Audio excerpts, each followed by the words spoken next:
കേരളത്തിലെ സഹകരണ സംഘങ്ങൾ LDFിൻ്റെ മാത്രമല്ല, UDFും LDFും ഉണ്ട്.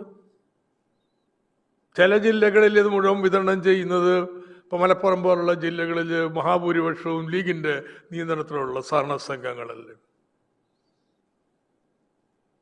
അങ്ങനെ സഹകരണ സംഘം വഴി വരുമ്പോൾ വല്ല ക്രമക്കേടൊക്കെ നടക്കുന്നു. ക്രമക്കേടുണ്ടെങ്കിൽ എലിയെ കൊല്ലാൻ ഇല്ലഞ്ചൂടെയല്ല വേണ്ടത്. ഏതായാലും ഒരു മാധ്യമം, കൈരളിയല്ല, കണക്ക് പ്രസിദ്ധീകരിച്ചു. എത്രയാ,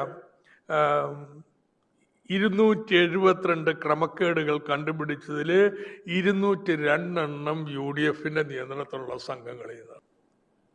അപ്പോൾ ഇത് കേരളത്തിലെ സഹകരണ സംഘങ്ങൾ വഴി ഫലപ്രദമായി നടന്നുകൊണ്ടിരുന്നതാണ്. ഈ കോവിഡ് കാലത്ത്, വെള്ളപ്പൊക്ക കാലത്ത് എങ്ങനെയാ കഴിഞ്ഞ സർക്കാരിൻ്റെ കാലത്ത് പണം വീടുകളിലെത്തിയത്? ഈ സഹകരണ സംഘങ്ങളുടെ ഇടപെടൽ വഴിയിട്ടാണ്. സഹകരണ സംഘങ്ങളെ കേരളത്തിൻ്റെ ഒരു കരുത്താണ്. അത് ഇവിടെ സെക്രട്ടേറിയറ്റിലെ ഉദ്യോഗസ്ഥന്മാർക്ക് പിടിയില്ല കേട്ടോ. അതുകൊണ്ട് എന്താ ഇപ്പൊ ചെയ്തിരിക്കുന്നത്? ഈ സഹകരണ സംഘമില്ല, നേരിട്ട് അങ്ങ് കൊടുക്കാൻ പോവുകയാണ്. പക്ഷെ പ്രശ്നം എന്താ? ഈ വന്യവയോധികരായിട്ടുള്ള ആളുകൾ, ചെറുപ്പക്കാരായിട്ടുള്ള വയസ്സന്മാർ, 60, 65, 70 വരെയുള്ളവർ, അവരൊക്കെ DBTക്ക് ഓപ്റ്റ് ചെയ്തിട്ടുണ്ട്. കിടപ്പ് രോഗിയാവുണ്ടെന്ന് ഇതൊക്കെ ഒന്ന് മനസ്സിലാക്കുക. ഒരു 80 അടുത്ത് കഴിഞ്ഞാൽ വീടിനടുത്തല്ലാതെ ദൂരെ പോവില്ല, കിടപ്പ് രോഗിയായിട്ടില്ല. ഇങ്ങനെയുള്ള പ്രായാധിക്യമുള്ള മുഴുവൻ പേരും ഞങ്ങൾക്ക് വീട്ടിൽ കൊണ്ടെത്തരണം എന്നാ പറയുന്നത്. അവരൊക്കെ ഇനി അക്കൗണ്ട് തുറക്കാൻ വേണ്ടി പോകണം. 2, ഈ അക്കൗണ്ട് തുറക്കാൻ മാത്രമല്ല, എല്ലാ മാസവും മേടിക്കാൻ വേണ്ടി പോകണം. ഇവർ പോയില്ലെങ്കിലും വേറെ ആരെങ്കിലും പോണ്ടേ? വേറെ ആരെങ്കിലും പോയാൽ ഇത് ഇവരുടെ കയ്യിൽ കിട്ടുമെന്ന് വല്ല ഉറപ്പുണ്ടോ? ഇതന്നെ പ്രശ്നം. 23 ലക്ഷം പേര് ഏതാനും ദിവസം എല്ലാ ബാങ്കിലും കയറി കഴിഞ്ഞാൽ ബാങ്കിൽ ഉണ്ടാവുന്ന ബഹളം എന്തായിരിക്കും? ഇവര് ഓൺ ദർ വൊളീഷൻ, അവര് തന്നെ പറയുന്നു ഞങ്ങൾക്ക് സൗകര്യം വീട്ടിൽ തരുന്നതാണ്. ഇല്ല, നിങ്ങൾ ബാങ്കിൽ പോയി ക്യൂന്ന് മേടിക്കണം. എന്തിനു വേണ്ടിയിട്ടാണ്? ഇതാണ് ഉയർന്നു വരുന്ന ചോദ്യം. എന്തിനു വേണ്ടിയിട്ടായി ചെയ്യുന്നത്? കേന്ദ്രം പറയുന്നൊന്നും പറയണ്ട, കേന്ദ്രമൊന്നും പറഞ്ഞിട്ടൊന്നുമില്ല. ഇതാരുടെ തലയിൽ ഉദിച്ച ബുദ്ധിയാണ്. അപ്പോ ഇതിനെതിരെ വലിയ പ്രതിഷേധം വരുമെന്നതിനെ കുറിച്ചൊന്നും ആർക്കും സംശയം വേണ്ട കേട്ടോ. ഇതിവിടെ അവസാനിക്കാൻ പോകുന്നില്ല. ജനങ്ങളെ ഇങ്ങനെ കഷ്ടപ്പെടുത്തുന്നതിന്റെ പിന്നില് ഒറ്റ ലക്ഷ്യം മാത്രമേ ഉള്ളൂ. വീട്ടിൽ കൊണ്ടുപോയി കൊടുക്കുമ്പോ തീയതി മാസാവസാനമാകുമ്പോ കൊണ്ടുവരുന്ന ആളെ ആരെങ്കിലും ചോദിക്കും എന്താ തരാത്തത്? ജനം അറിയും, സമ്മർദ്ദവും. ഓരോരുത്തരുടെ അക്കൗണ്ടിലേക്ക് ആ പണം വരുന്നതെങ്കിൽ അയാൾക്കല്ലേ അറിയുള്ളൂ വന്നോ ഇല്ലേ എന്നുള്ളത്.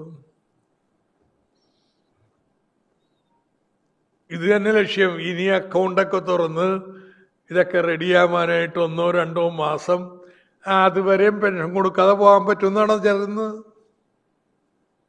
3000 രൂപയുടെ പെൻഷൻ നൽകുമെന്നും പറഞ്ഞ് അധികാരത്തിൽ വന്നവര് പെൻഷൻ വർദ്ധിപ്പിക്കുന്നത് മാത്രമല്ല, സമയത്ത് നൽകാനുള്ള പണി പോലും അവസാനിപ്പിക്കുകയാണ്.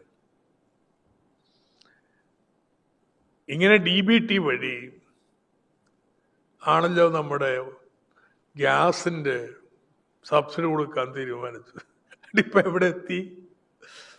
ആർക്കെങ്കിലും സബ്സിഡി കിട്ടുന്നുണ്ടോ? അങ്ങ് നിർത്തി. ഒറ്റപ്പെട്ട വ്യക്തികളുടെ അക്കൗണ്ടിലേക്കല്ലേ വരുന്നത്. ഒറ്റപ്പെട്ട വ്യക്തികളുടെ അക്കൗണ്ടിലേക്ക് വരുമ്പോൾ വന്നില്ലെങ്കിൽ അവർ കാത്തിരിക്കും. കാത്തിരിച്ച് കിട്ടിയില്ലെങ്കിൽ അങ്ങനെ പോവും. ഇത് കൃത്യമല്ലേ? ജനദ്രോഹ നടപടിയിൽ നിന്ന് UDF പിൻവാങ്ങണം.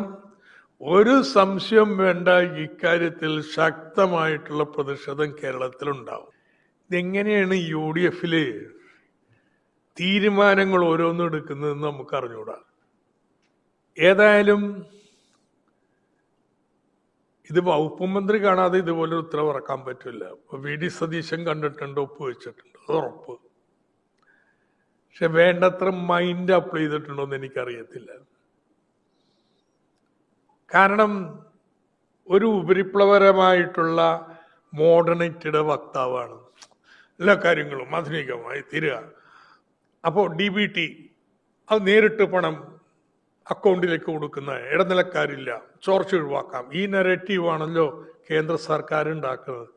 ഗ്യാസിന്റെ കാര്യത്തിൽ എന്താ കണ്ടെന്ന് പറഞ്ഞു, ഏതെങ്കിലും തൊഴിലുറപ്പ് തൊഴിലാളിയോട് ചോദിക്കുക, അവർ പറഞ്ഞു തരും ഇപ്പോൾ ഉള്ള ദുരിതം എന്താന്നുള്ള, പൈസ കിട്ടാനുള്ളത്. CAG പറഞ്ഞിട്ടുണ്ടെന്ന്. കാരണം ബാങ്ക് അക്കൗണ്ട്, ആധാർ, പിന്നെ അവരുടെ ഏതിൽ നിന്നാണോ സ്കീം വരുന്ന സ്കീമിന്റെ രേഖ, ഇതെല്ലാം ഒരുമിച്ചാക്കണം. അത് ജൻധൻ അക്കൗണ്ട് അല്ലെങ്കിൽ മിനിമം ബാലൻസും വെക്കണം. ഈ പാവപ്പെട്ടവർക്ക് ജൻധൻ അക്കൗണ്ട് ആണോ നോർമൽ അക്കൗണ്ട് ആണോ എന്നൊന്ന് തിരിച്ചറിഞ്ഞുകൂടാ. എന്തൊക്കെ പ്രശ്നങ്ങളാണ് ഇത്! ഇതിന്റെ ഗുണഭോക്താക്കളോടൊന്ന് ചർച്ച ചെയ്യാനുള്ള ഒരു പ്രാഥമിക മര്യാദ ഈ സർക്കാരിന് വേണ്ടേ?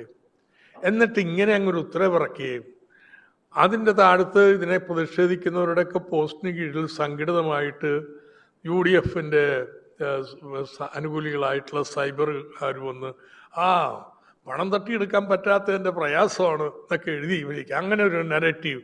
ഇപ്പൊ പറയുന്നത് കേരളത്തിൽ ആർക്കും പ്രതിഷേധമില്ലല്ലോ.